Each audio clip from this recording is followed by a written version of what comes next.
Sean Mapes is probably a little bit annoyed today because I'm coming in and I'm extra chipper. Am I too positive right now, Sean? Am I too happy? Am I too excited for you? Do I seem over-caffeinated? I don't want to say you're too happy because I don't want to set the precedent of putting a cap on how happy you're allowed to be, but I will say you are very excited today. No cap, Sean. No cap. 100, I am so bussin', as the kids say these days. In fact, I'd argue I'm drunk. We once had in 6th grade a person come in to speak to our class.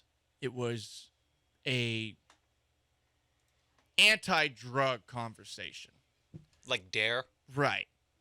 Mr. G was his name, and he said, "Kids, I'm high today. I'm high on life." Well, guess what, guys? I'm drunk. I am battle red drunk off of a press conference. And if you are looking at me on twitch.tv/ESPN 97.5 for the second time this week, yes, I am rocking a Texans starter jacket. I am rocking the Texans alternate hats. I am rocking a Texans t-shirt. I look sharp, even though I didn't shower this morning. And you know why? Because you want to look your best after what is legitimately the most heartwarming day that I have ever experienced covering that, at times, god-awful mess known as the Houston Texans. They put on a show. I went there, only person at ESPN 97.5 and 92.5 who was there. What? What are you looking at, Sean? That was very quick on the pat yourself on the back. You got to do what you got to do. And from the get-go, I was just shocked. So, first off, you get to the stadium, and I'm wondering, okay, wait, there's this many cars here for DeMeco Ryans? What's going on? Is it because of the motocross thing that's going on at NRG Stadium? It was really crowded. That's where I was. I was at the motocross. Oh, hell Freaking yeah, monster. Dude. Big BMX wearing my guy? Fox shirt, yeah. Nice, dude. I love it. So anyway, I walk in, and as I walk down the hallways of NRG Stadium, there are pictures everywhere of basically DeMeco Ryans' entire career, from playing at Alabama to playing for the Texans to playing for the Eagles to being an assistant coach with the San Francisco 49ers. And as I'm walking through, there's like 6 television stations that are doing a live shot with one of the TV show hosts in town, whether it's like Randy McIlvoy at KPRC or it's Jason Bristol over at KHOU, and they're interviewing somebody. And I'm like, wait a second, was that Andre Johnson? Is he just lingering around? And then I started to see all sorts of ex-Texans just wandering around, and I get to the Texans auditorium. I felt like I was Forrest Gump walking on a bus, seat taken. There's nowhere to sit. There were so many people in there. Ex-Texans who had played with DeMeco Ryans, current Texans who had played there, and legitimately more media to cover this event, an introductory press conference for the 6th head coach of the Houston Texans, than there has probably been media for anything Houston professional sports team related ever. And I'm also going to include the World Series here with the Astros. It was ridiculous, the amount of people who were there. I didn't even recognize half the people who were there reporting on this. Recognize most of the people, but from the start, you're like, okay, this is different. But as someone who didn't come to Houston until 2011, didn't start covering the Houston Texans really on a daily basis until the next season, 2012, my only knowledge of DeMeco Ryans comes from the fact that I knew he was a part of that 2011 team, but that's it. I didn't know what this guy was outside of a couple of clips that I've seen from him doing press conferences with the San Francisco 49ers as defensive coordinator. And from the get-go, I was really impressed by what I heard. And it's a press conference, and I know you're probably thinking to yourself right now, Paul, you're the biggest skeptic ever, and it takes one press conference for you to be swept off your feet and sound like an insufferable person who just got married and who is in the honeymoon phase right now and is having all sorts of crazy you-know-whats and is drinking his ass off every single night while he's at some resort in Tulum. Yeah, I know. I agree. But from the get-go, when DeMeco Ryans took the mic, you could just tell he was kind of caught up in this. He was, I think, experiencing maybe one of the more surreal moments in his life. He was truly happy. And didn't we say for weeks that there was no way in hell that it's actually true that the Houston Texans were DeMeco Ryans' dream job? I mean, why would you think it's this dream job? But that's when Nick Caserio, who seemed less like a robot than he's ever seemed in his time with the Houston Texans, explained when they knew DeMeco Ryans was the guy at the end of that Zoom interview that they did before the 49ers game against the Cowboys a couple of weeks ago. When we interviewed DeMeco, it was interesting. So it was a Friday after they just finished practice. He literally walked off the practice field probably 30 minutes before he sat with us, right? And they were getting ready to play the Cowboys in the divisional round. You would have never known that. His passion, I mean, you know, what was it, like, what do we like? Like everything. Like, it was one of the more impressive interactions that I've been around. And the thing about it is genuine. Like, DeMeco is who he is. He's sincere. He's real. And by the end of the call, we kind of had some parting words. Do you have anything else you want to leave with us? And he said, like, basically, I want to come home. This is my dream job. Let's make it happen. All right? So we got off the call. I mean, we all kind of looked at each other like, holy cow, like, let's go play football tomorrow. But it wasn't a facade. It was just, that's who DeMeco is as a person and a man. And I think that resonated with us. And we kind of had to wait, had to be patient, and kind of wait our turn. But in the end, like, all signs led back to DeMeco, which is why we're sitting in this room with everybody here today. Nick fired a couple of zingers off over the course of this press conference, which I did not know he was capable of. And I think it's a good sign. Look, it's early. But it does seem like they actually have a rapport where they feel not just like two guys who are working together in a football organization, but they actually have a little bit of a rapport. Honestly, who knows what that thing is like behind the scenes, but it's a good start given where we were with Bill O'Brien and Rick Smith and how that thing ended. Or Bill O'Brien and Brian Gaine. Or Bill O'Brien and Bill O'Brien himself. You know, like, you're in a better spot just based off of this press conference with those two. And again, who knows how that actually continues going forward. But I think a lot of people just did not think that there was any way in hell that DeMeco Ryans would truly believe that the Houston Texans were his dream job. And I'll admit, I was a part of that. And yet, I mean, that clearly was the case. And look, we heard all sorts of reports coming out about, whoa, did Denver try at the last minute to get DeMeco Ryans back in the building? Adam Schefter said no. Ian Rappaport said yes. John McClain opened up the press conference, and DeMeco Ryans was like, thanks for the question, John. The tone wasn't quite like that, but a lot of people online were interpreting as such. And John asked DeMeco, hey, were you actually thinking about Denver at the end?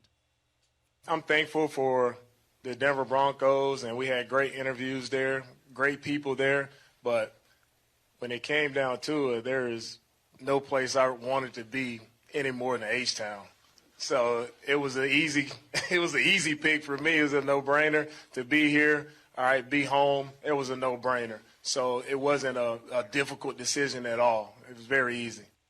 It was very easy. And again, it's words, and who knows what's actually going on in somebody's head. But I think the best part about yesterday is it felt like DeMeco Ryans wanted to come back to an organization that has been very undesirable on the outside looking in for years. That's where you start. And who knows where the hell it goes from here. All I'm saying is they aced the press conference yesterday, and you are allowed to be excited, much like you were when they hired him. Come draft day, say the Texans don't take a quarterback with that second overall pick, you are allowed to return to being miserable. But over the next couple of months, guys, it's going to be a honeymoon. We're going to be drunk off of Battle Red Kool-Aid. Should we let the Kool-Aid man in? Hey, Kool-Aid man. What do you think about the DeMeco Ryans hire? Oh, yeah. Do you just want to play this like nonstop the rest of the show to get everybody Friday'd out of their mind? Huh? Oh, yeah. Hell yeah, dude. I love it. What I really liked hearing from DeMeco Ryans yesterday had to do with teaching. We sometimes forget that being a football coach essentially is a version of being a teacher. I think anyone who's played high school football before or a lower level of football, you probably have a coach that you remembered, that you loved, that you felt like got the most out of you. I know for me, it's my high school coach, Phil Hayford. There were a couple of other coaches along the way. Coach Perry, Coach Harkey, Coach Malley. There are some people that you thank for maybe just helping you out in life. And that was what was really interesting about the DeMeco Ryans press conference. It seems like Ryans does view himself as not just some actual coach, but as someone who's going to try to help people out, young men, in life, and get to where he said the ex-players that were in the room were successful businessmen, people in the community, et cetera, et cetera, et cetera. But here's DeMeco Ryans talking about the most important part about teaching, which is to develop and mold players at yesterday's press conference. I'm most encouraged by seeing a player, right, whether it's a Fred Warner or Trey Greenlaw, guys I've worked with, who when people say, they're not that good, right, they're not good enough, that excites me the most, right, because I know, right, what it takes. It just takes time, right? It takes belief, right? It takes pouring everything you have into a young man like a Fred Warner, who a third-round pick, no one thought he could play middle linebacker, but I saw something in him. I saw a leader. I saw a guy who loved football, and I saw a guy who truly just allowed me to coach him, right? I coach him hard. Sometimes it's a fine line of how I coach him hard, I love him hard, right? Just going back and forth. And now to say that he's the best linebacker in the NFL, I pride myself in that. Those are platitudes, so take it with a grain of salt to an extent. But that is what you're looking for, especially today. You're not looking for some hardo, and there are some egomaniacal hardo coaches that are out there. And also you could tell from both DeMeco there, from what Cal McNair had to say in his few words, and Nick Caserio, that the sales job that DeMeco Ryans made for himself when they actually had that interview was pointing to Fred Warner and saying, that's a third-round draft pick. Look what he is now. I'm sure he brought up Brian Cushing as a rookie with him when DeMeco Ryans was with this team, and they drafted Cushing in 2009. Cushing's the rookie of the year at middle linebacker when DeMeco Ryans had been the rookie of the year at middle linebacker just a couple of years before. And a lot of guys, I think, would perhaps look at that situation where a guy's being drafted in the first round a couple of years after you and thinking to themselves, this guy's going to be my replacement. By the way, Cushing was DeMeco Ryans' replacement. They let Ryans walk to Philadelphia, and they said, Brian Cushing's the guy that we're going to stick with going forward. There wasn't any ego there. Imagine not having ego as a player in that situation. You brought up Jordan Hicks, too, as a middle linebacker in Philadelphia, also was drafted. And someone that he thought to himself, you know what? I actually want to mentor this guy. I want to coach this guy up. Not everybody does that. And again, that does not necessarily mean he's going to be a great head coach. But I think, you know, what you're getting from that press conference for the most part is that DeMeco Ryans is someone who doesn't have a lot of ego, who seems exceptionally authentic, likes to sit back and sometimes allow others to do things. And that's what you want. You don't want a micromanager. We just came from the world of a micromanager for years and years. Bill O'Brien slowly micromanaged more and more and more and more and more, and then brought Jack Easterby into the whole thing. And Jesus, you know, I mean, God, that was bad. So you want the opposite, and maybe that's what Cal McNair was hoping for. Maybe that's what the entire process was all about. Hey, let's try to go in a bit of the opposite direction. But the other thing is the guy played linebacker here, and I mean, how many times are you ever going to see a guy who played like less than, well, I guess it was about 10 years ago. A guy who was in the NFL 10 years ago, returning to the team that he played for about 11, 12 years ago to be the head coach this quickly. Like, this is kind of unprecedented because we're talking about a good player, too. It's not like he was some nobody, and it's not like he was some young assistant coach like we've been seeing as the trend across the league for the last couple of years. He is a bit different as far as, you know, the cut of his cookie, if you will. That sounded weird. We're just going to move on past that. DeMeco Ryans was also asked about the kind of people that he wants to bring on his staff. Teaching, again, the key thing to listen to. But there's another part here that makes me think about some of the previous coaches of this team. We want a very diverse coaching staff, and that's not only diversity in rate, but diversity in experience. We want experienced coaches, some coaches not so much experience, right? We want coaches who are great teachers. That's the one thing we're looking for. Most importantly is great teachers. We want guys who are positive, bring positive energy. All right, we want guys who can connect with players. All right, if you can connect with players, right, then you can lead players. But if you can't connect, there is no way you can coach those guys. So we want We want guys who are bringing energy, right, doing it in a fun way, guys who are truly committed to working together as well. No egos allowed, no energy vampires allowed. We want a positive culture. We're going to work together, right, to make sure we're giving the players everything they need. And with that being said, you want a diverse staff because players learn differently, right? So we want to be able to present things in a different way to different players to make sure when they step on the field Sunday, they're clear minds, they're not thinking, they're playing as fast as possible. Clear minds, full hearts can't lose. He didn't say that, at least. Again. That would be the only thing that'd make you more drunk off Battle Red God, Kool-Aid I would. if he Yeah. dropped a Coach Taylor ref. I would have come in here shirtless, and I would have had a bow tie like around my head, looking like I do generally at the end of most weddings. The end of the time on the dance floor, you start sweating a little bit too much in that tuxedo shirt, and button just popped off. Oh, another one. Oh no. Well, I guess I'm just gonna go shirtless here for the rest of the party and be an absolute animal. Something that I heard along the way there. I mean, first off, he brings up teaching, and he doesn't want ego, and he wants diversity of experience. And I know that word can be a bit of a trigger for some. I'm not going to lie. I heard him say diversity at first. I was like, oh, wait. But then he said diversity of experience. And think about it from this perspective. How many young head coaches come into a job, and they're probably going to hire people that have been low in the rank and file on a coaching staff along with them to take them into bigger roles? Like, that's generally how it works. I like that he said that that's not what he's going to do 100%. Of course, want to have some guys who don't have a lot of experience and give them a shot, but, sometimes you bring in a bunch of assistant coaches and none of those guys know what the bleep they're doing. I would say Bill O'Brien's early staff had a lot of issues like that. So that's nice to hear. But he also brought up, you want these guys to have positive energy, but specifically energy. And he brought up the idea of energy vampire, which made me laugh. I don't know if you guys have ever watched the television show or the movie, What We Do in the Shadows. There's a character on the television show version of it who is essentially like a 9-to-5 office worker who is like the most boring person ever, and he is called an energy vampire. The last two Texans head coaches were energy vampires. Bill O'Brien was toxic energy, you could argue, if you're one of those yogi types. But with David Culley, there's nothing there. Lovie Smith, my God, there was no energy at all. I just like that they're going in a different direction. As someone who is high energy and finds low energy people to be boring, I like that they have a high energy person. Is he positive? Yes. And we're seeing some comments right now on twitch.tv/ESPN975. And I like you guys holding me accountable because I know I am drunk off of the Battle Red Kool-Aid right now. I know. King of all Twitches said, did the press room get mopped yesterday after the presser? I would hate to be the janitor. Jeez, dude. But, I mean, I get it. Everyone is kissing the ass of this decision. Todd the Show, DeMeco sounds like he would be a great college coach. I can understand that idea, too.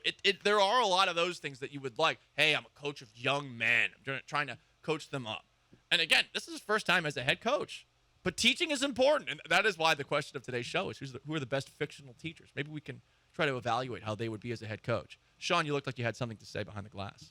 I was just trying to think about, is this the Texans winning the press conference yesterday? Is that the most decisive win in Houston Texans history? Oh, they geez. dominated the press conference yesterday. They won 49-0. There was a win against the Tennessee Titans in 2017 with Deshaun Watson that felt. Oh yeah, like this. it was like 52-10 or something. Because you're also like, oh wow, this is what this team could be with Deshaun Watson. I mean, they just skull bleeped him. They killed him, and that moment was great. And yeah, this is that. I've also found it interesting, and I was talking with my buddy who refuses to come on the show, Josh Innes, and we were both saying, like, it is kind of funny to see how many people who dump on this team, all of a sudden they're like, we're back in! 2 weeks ago. Like, not even that long ago. Right. And I mean, what day was it that they lost to the Colts the last week of the season, and people were like, this is irredeemable? How dare they let it was less than a month ago. Win a game? It was definitely less than a month ago, Sean. It's ridiculous. It is ridiculous. I'm with you there. And look, have I not been consistent saying, like, I don't care that they did not get the number 1 overall draft pick? And I do think that over the last month, they have shown that they're taking very, very small steps in the right direction. Like, they're a baby that's kind of walking. Like, my godson, he's kind of walking right now. He's not officially walking. Yeah, they've made so much progress with that, like, since the last time they've actually had to, like, put on pads and a jersey. Like, that's what we're talking about. Yeah, 100%. They still have yet to actually, like, play football. No doubt. It is important to remember that. They won yesterday, but hey, like, what's wrong with letting this continue a little bit? look, I've never been married. I have doubts that I'll ever get married. I do. But I imagine that the first couple of weeks after it happens, it's great, especially the honeymoon part. We're in the honeymoon right now.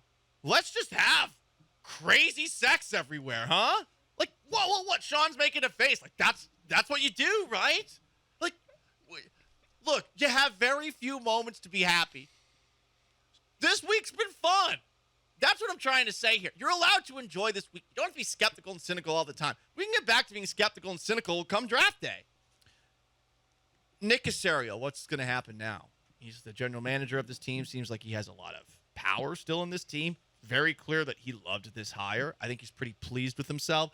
Yesterday, he was as loose as I have ever seen him. Not even close. He was cracking jokes. He seemed to actually have a little bit of chemistry on stage with DeMeco Ryans.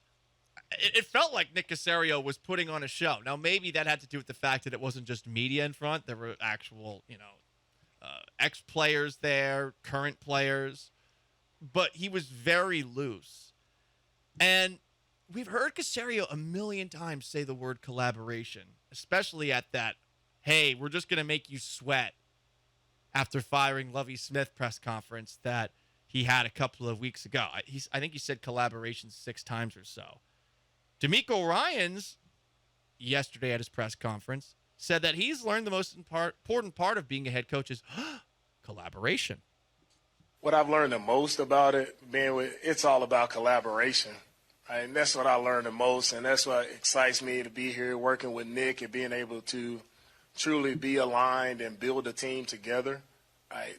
When we're scouting players, right, it's the scouts looking at a player, it's coaches looking at a player, everybody having their opinion, but we all can come to an agreement. If it works for us or not, it's okay, but everybody has a voice and everybody will be heard when we talk about players. Interesting that players are a part of it. It does sound like Ryans has a very open mind to all sorts of insight. That is good. In a way, it can be bad. You can listen to too many voices. You do have to, at a certain point, have a cutting room floor and perhaps throw some to the side because now you're the one making executive decisions as opposed to making suggestions. But he is, interestingly, someone who is big into collaboration, not just as a coach, but in the draft process. And it seems like he's a part of it. He had mentioned in yesterday's press conference that he had scouted Jalen Petrie at Baylor. He had scouted Derek Stingley at LSU and brought up some of the things that he saw from both of those guys, not just with the Texans, but also when he was watching them in college. And I'm sure that came up during the actual interview. But he brought up when he was in the draft room at one period in time where he essentially deferred. Here is DeMeco Ryans.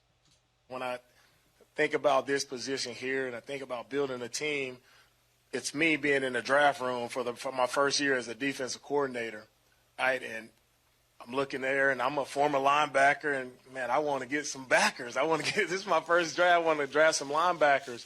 And, we're at a point in the draft, 6th round, where we're there, and there are like 2 linebackers there on the draft board for us. And I'm like, I really want a linebacker, but I also know, right, that is this the right thing for our team, right? So we look at a highlight tape, just pop this running back up, and it's Elijah Mitchell, right? They pop his highlight tape up, and I'm watching him, and I'm like, wow, man, this dude is fast. This dude can help us, right? I know I want the linebacker selfishly, but I see a running back who can truly help our team. And so I say, Kyle, let's take the running back, right? And that's what I've learned about being in this position. It's not about egos. It's not about being selfish. It's about doing the right things for the team. And we do the right things for the team. That's how you build a successful program. Sounds great, right? I mean, you want to have someone who doesn't have ego, who's going to defer and not always stand up on the table to make a pick. However, I'm going to give you an example of how that might not necessarily be the best to follow through with all the time. It's definitely good for Nick Caserio if he wants to draft his guys, and he has a guy in DeMeco Ryans who sounds understanding. It seems like the first couple of drafts, DeMeco, until he really, I think, feels confident in his working relationship with Nick Caserio, might be more likely to defer there. Remember that Wade Phillips, when he came into the Houston Texans in 2011, literally stood up on the table to get J.J. Watt to the Texans. Wade Phillips will tell you about it too. And we love Wade. Wade's got an ego about him. It's a healthy one, but Wade's the one who wanted them to get J.J. Watt. They got J.J. Watt, and then when they finally figured out how to use J.J. Watt, the rest is history. It's one of the best defensive linemen ever. Sometimes you do need to stand up and beat your chest for the guy that you want. The problem is, the Bill O'Brien era, you had too much of that, and you're going and doing that with Chris Polk, an Eagles running back who had a good game against the Texans once. Maybe he'd be a little bit different on that front going forward.